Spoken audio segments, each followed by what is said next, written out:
e koro mā, e kui mā, e hoa mā raurangtira mā, tēnei te mihi kia koutou.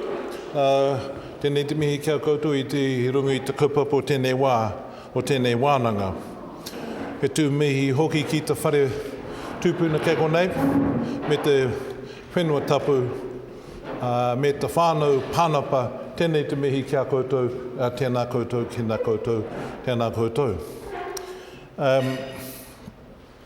It's fitting in many ways that we're having this particular wānanga on this particular kaupapa here, because I was privileged a number of years ago to write a short biographical piece of Bishop Netana Panapa.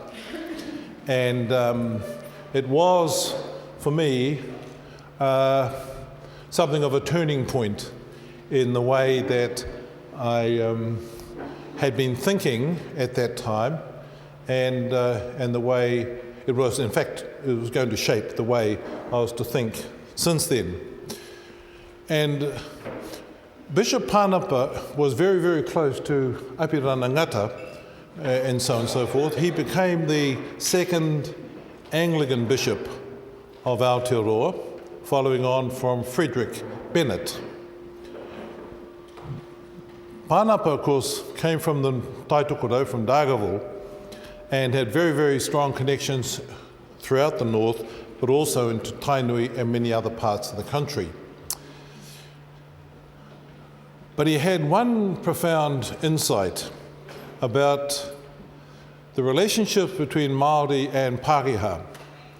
Now, remember what the 1940s was like for our great-grandparents. To be a Māori in 1940 wasn't exactly a comfortable place, a comfortable identity. And that's evidenced by the fact that our leaders at the time were determined that Māori had to prove their right to exist in New Zealand. And that was on Apirana Ngata's mind. And that is the reason why they formed the Pioneer Battalion, where my grandfather went as a 16-year-old to fight in that, in the First World War, and also why they established the 28th Māori Battalion. It was all about proving to the rest of the New Zealand community that Māori were true citizens of this country, believe it or not. But those were the motivations. And we lost thousands of young men in both wars. My belief is we're still recovering from the lost generation of Māori leaders. And the miracle is we are where we are, in the state we are in. Panapa, his insight was this. He had a great passion for new learning, and you may know or may not know, but he was one of the foundation members of what we now know as the Māori Education Foundation. And the reason why he pushed hard for that foundation was based around this what I'm about to say. His view was that Pākehā standards were too low for Māori, and therefore we should not try to be like the dominant culture because of their low standards and the way they looked at the world. And it's for this reason he encouraged all the Māori graduates of that period, particularly those going for PhDs, not to do their PhDs in New Zealand because the standards of education would be too low. And that's the reason why Mahurehure Winiata, Hugh Kāwharu, Pat Hohepa, and we could trot out a long list of the early Māori who went away to do the PhDs, why he insisted they go overseas to learn what the world has to say, then bring that back into New Zealand. And I was intrigued in his letters he wrote to all these students all around the world, Māori students, say, Mirasatsi, my auntie, she was one also, to go overseas to and do her postgraduate studies in Hawaii. Mirasatsi was the first Māori woman to get a degree from the University of Auckland in the 1940s. So you can see, just painting a picture of life in the 1940s, it's easy to almost think of it as a golden age, but it certainly wasn't a golden age. It was a struggle. And so I just want to dedicate this discussion today from my contribution to it to the loving memory of Bishop Netana Panapa and the standards he set. I've got to work this technology here. Here we go. Now, the topic of the presentation is Māori and Pacifica children, the good life and poverty. And I want to discuss the need to shift from New Zealand's commitment to a philosophy of welfarism. It matters not which political persuasion is in at the time. New Zealand is a welfare-driven society.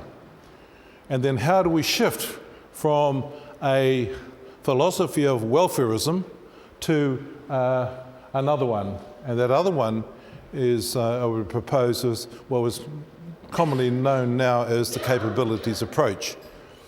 Both philosophies, welfarism and the capabilities approach, have different ways of measuring well-being and the good life. And I'll critique the difference a bit later on, but just to emphasize what I'm trying to do here. Why this has come about is a small team of researchers at the University of Auckland Business School, two groups, were asked to do some studies on poverty in New Zealand, and in particular for Māori and Pacific families and small children. And the Mitasatsi team, we focused on the Māori and Pacifica. And our report came out at the same time as Professor Susan St. John's report came out, the bigger study on children and poverty in New Zealand. And we were able to focus, therefore, on the Māori Pacifica side of it. So most of my presentation, I'm talking actually in a Polynesian sense. So you'll see me talking about Māori Pacifica because we figured that we will have the same types of measurements of success. But one of the first points we'd like to make is that there is a paradox, all right? And the paradox of wealth and poverty is a simple one. We're watching the phenomenon right throughout the world. We have it in our own country. And the paradox is this: the more wealth a society creates, the more poverty it creates at the same time. That's the paradox. The other philosophy is, if we create wealth, somehow all the wealth is shared equally in due course throughout all its citizens. There is actually no evidence that that is so, but the philosophy says that this is what happens, sometimes known as the trickle-down theory. Well, as we know, Marae, we've been waiting for a long time for the trickle-down, and because we don't experience it other than what we do for ourselves in terms of our own agenda. Now this, what this means, requires therefore, is that in our society and throughout the world, there is a double strategy that's needed, and both of them are two sides of the same coin. I was interested, since this report came out, and I'd given the similar presentation to breakfast sessions to parliamentarians prior to the election, and we talked about the double strategy. Certainly poverty got on the agenda, but actually very few, I can't think of any political party that kept linking the two. Some said we'll do more wealth and therefore poverty will go. One party said we'll focus on poverty, and they never did discuss how the heck you create wealth. But the paradox is simply this, when you think about it. Poverty does not create wealth, that's a given. But wealth creates poverty, and that's a given too. Okay, therefore the solution is relatively simple, philosophically speaking. Deal with both. Where a society fails to deal with poverty, and the poverty gets locked into the economic and gets institutionalized, that's when you start getting gaps. And therefore, strategies to close gaps haven't worked either. New Zealand's tried that. Let's close the gap. It's fair enough. So there's a different approach, and that's what's called the capabilities approach, and we'll touch onto it as we go through. But it's the idea of creating wealth and double strategy. There's a warning here for Maori economic endeavour, because I want to show you some evidence that we are also creating wealth and poverty in our own community. And let's have a quick look. This is the latest economic study of Maori economic wealth creation. It's really quite phenomenal. You can see from 2006, our asset base as a people was valued at 16.4 billion. By 2010, it had grown to 36.9 billion. This is a greater rate of wealth creation than the whole of New Zealand. And the increase is phenomenal. And there's all sorts of assumptions there, and I'll leave you to look at the figures, but look at the real growth of 18%. The rest of the New Zealand economy wasn't doing that, but we were. Okay. We also, in that study, the Bill study, looked at 50 years. What is it that Maori needs to do in order to sustain ourselves over the next 50 years? And if we bring in science, new technologies, into what we're already doing, we can grow the wealth to another 12 billion on top of the 36 billion over this time, create 150,000 new jobs. This is Maori creating jobs, and more professions and so on and so forth. If we were to do nothing, and just stay the same, we would not be able to grow those jobs, and our rate of wealth creation would slow down quite remarkably. So that's the state of the Maori endeavour. The other thing is, despite what public perceptions are, Maori are great taxpayers. And our taxes we've been paying have funded all of our social welfare programs, the whole country's. Yet the public perception is we're a drain on the New Zealand economy. There is no evidence for that. There is evidence that we pay our taxes like anybody else. In actual fact, the Bill study shows we pay more taxes on average than many other people. Largely because we're not smart enough how not to pay tax. That seems to be our problem. So it's not a virtue to be paying more taxes, you might say. It depends on your point of view on this matter. Anyway, so my conclusion, just looking at this Maori wealth creation scenario, is that we are certainly creating wealth, and we have become a sustainable community, economically speaking. Culturally speaking, it's clear we're also sustainable. There's some weaknesses and all that, yes, and we pay our way. However, poverty is also being created. My worst case scenario, as many of you know, because you've heard me say it, is we will have tribal asset-rich tribes and poor Maori people. And unfortunately, the evidence is already rolling out that this is so. So we don't have, as yet, an answer to the economic paradox. And to that extent, we are no different than any other community in many parts of the world creating wealth, about what to do about the downside of wealth creation. Okay. In brief, these are what the two studies on poverty that were released in September and October came out with. The Child Action Group had determined there were 200,000 New Zealand children living in poverty, and that's real poverty, bad poverty. Our study showed that of the 200,000, 60,000 are Maori children. And there's also about 50,000 Pacific Island children in that. So of the 200,000, the complexion of the largest group is very obvious. That complexion is what's in this room. And so Maori and Pacifica are the dominant group of children. And the other dilemma about all this is that these are children 0 to 1 who are already suffering poverty, experiencing poverty. Now you've got to start working it out why that is so. If a child at 1 is experiencing poverty, that means the child's parents must be in poverty also, because they're not generating their own family personal wealth to even look after their own children. whatever the reasons for that. All right? So as a child becomes 2 and stays in a state of poverty, it's highly unlikely that child, even by the time they get to 20, will be out of that trap. That's the way it works. And so to do interventions have to be dramatic and profound and done at great speed. Otherwise, we are now producing the next 2 generations of poor adults.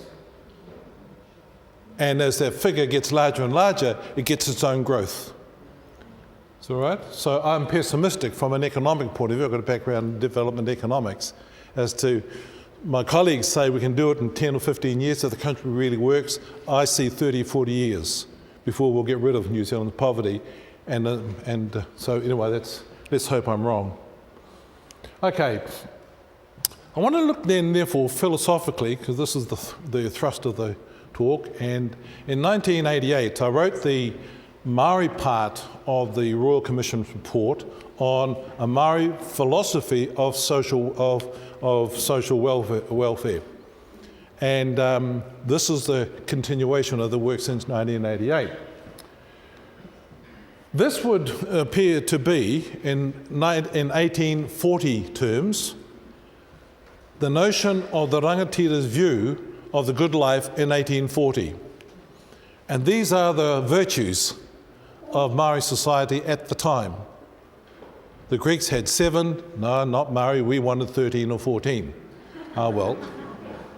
Okay, but there are some of them, right? This leads us then to a need to redefine our understanding of Māoritanga. Apira Ngata, Sir Turi Carroll, Peter Buck or Tarangi Hiro, they tried from 1890 into the early 1920s and 30s to define Māoritanga. Te Puhi was part of it, Whina Cooper, my auntie, was part of it, and many others. But they talked of Māoritanga as largely a cultural thing, and they excluded economics.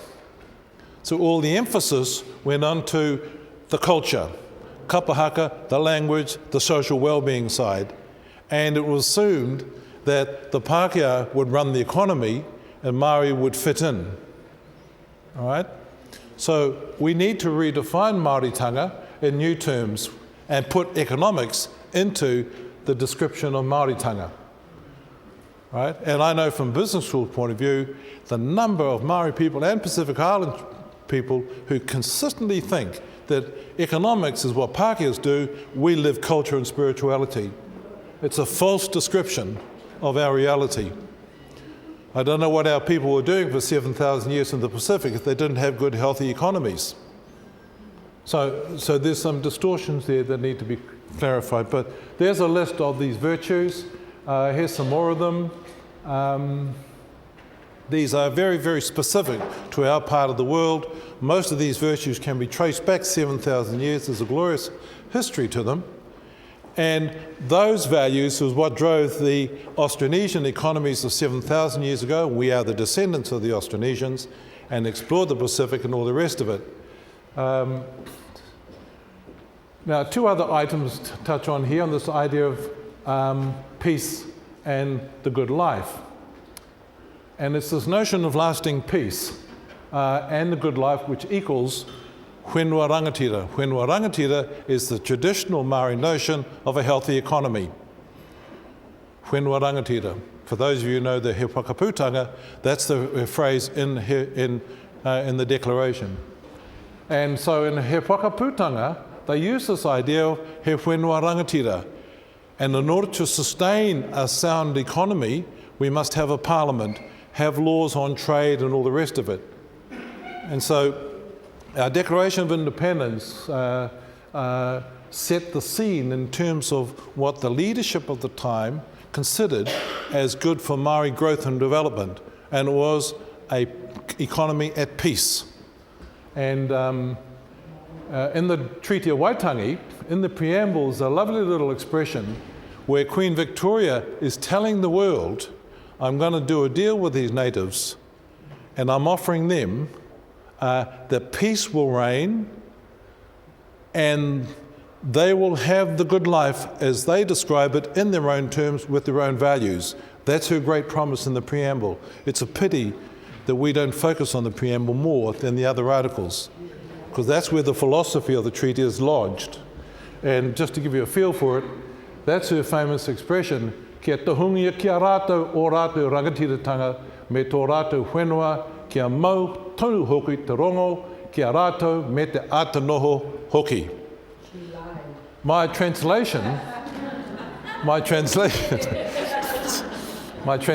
is to preserve to them their full authority as leaders and their country, and that lasting peace may always be kept with them and continued life as Māori.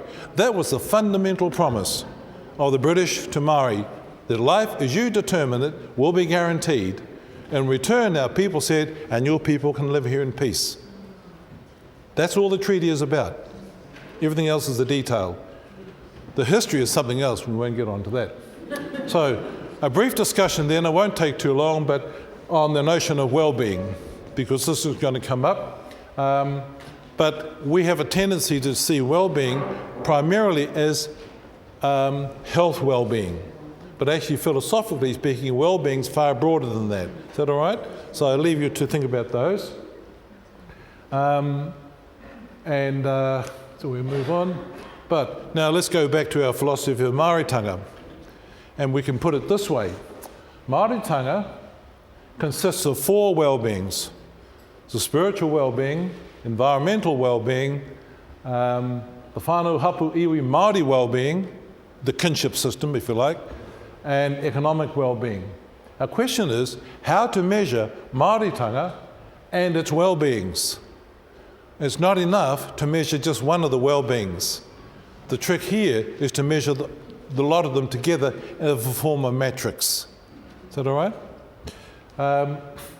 So this leads us on to some more work we've been doing, and that is to take up the idea of whenua rangatira and see how it might be applied today. And we come therefore to a philosophy of the economy of mana, is what we might call it today.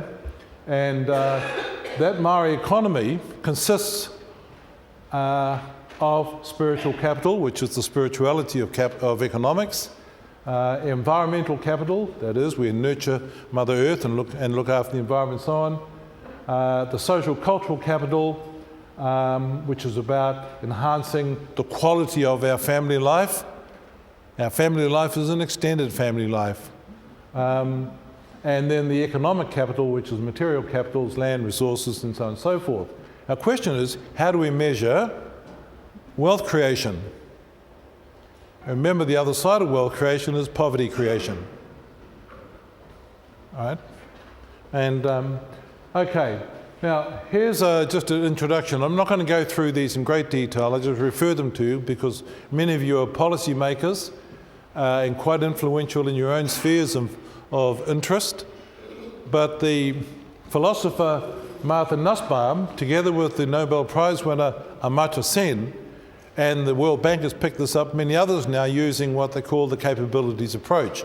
This is where you measure things in terms of the values of the people that they are involved in the economy. They set the values, they say what is the good life, not another group saying this is what you should have as a good life, because that's when you start getting distortions. And so there's 10 of these I think she's got, and she puts these up as the basic standards, and there's no reason why in New Zealand we don't use these measurements now in terms of looking at family and human well-being. So bodily integrity, our senses, imagination, the emotions, you can measure all these things now. We know how to measure these economically, politically, socially, and spiritually. Practical reasons, respect other species, enjoy life, laugh, play, and be sorry, and all that stuff. The control over one's environments, the political environment, the material environment, and we come up with then the Māori capabilities approach involves developing a Māori development index. Seems to me, if I was to, if the family commissioner were to ask me, this is what I'd say: help us develop a Māori development index. because that's why these agencies exist. These are the agencies that should be providing us with ways of measuring this sort of thing. Hey. And the best protection on family life is to design a well-being index. And then the Pacific Index and so on and so forth. And you can have HDI, Human Development Indexes, for all sections of a diverse community. Chinese people should have their own Human Development Index, because only they will be able to say what constitutes a happy Chinese. You see the point? Okay. Capabilities approach defines the quality of life. And I'll just make this one comment. I started off with it about our problems with our current ways of measuring well-being. It's all done through the gross domestic product thing and the GDP. And GDP is a product of the philosophy of welfarism, which grew in the late end of the 18th, 19th century. And New Zealand is driven by the philosophy of utilitarianism and human utility. And this is where you get the business of, you aggregate all the happiness of all the individuals, get an average, therefore everybody should be happy according to the average. The problem about averaging out is simply this, and I explain it this way. If I was to sit you down and say, look, there's 2 buckets of water here, I want you to sit down. One bucket, the left bucket, is ice cold water. The right-hand side is boiling water. Put your feet in, because statistically you'll be warm. And therein lies the problem of statistical ways of measuring well-being. Is that all right? I know it's a bit of a joke, but it does make a point. Because that's the problem about aggregating a whole lot of things, coming out an average. You see, when we aggregate wealth in New Zealand, no one in New Zealand should be poor, because statistically it's not right. And yet we know that that's not happening. And so what's the remedy? Thus the need for a poverty strategy that sits alongside a wealth creation strategy to make sure the gaps don't emerge. Okay. And I'll leave you with all those, a few places where you can look at the United Nations and many others. And there's some more stuff up there. And kia ora.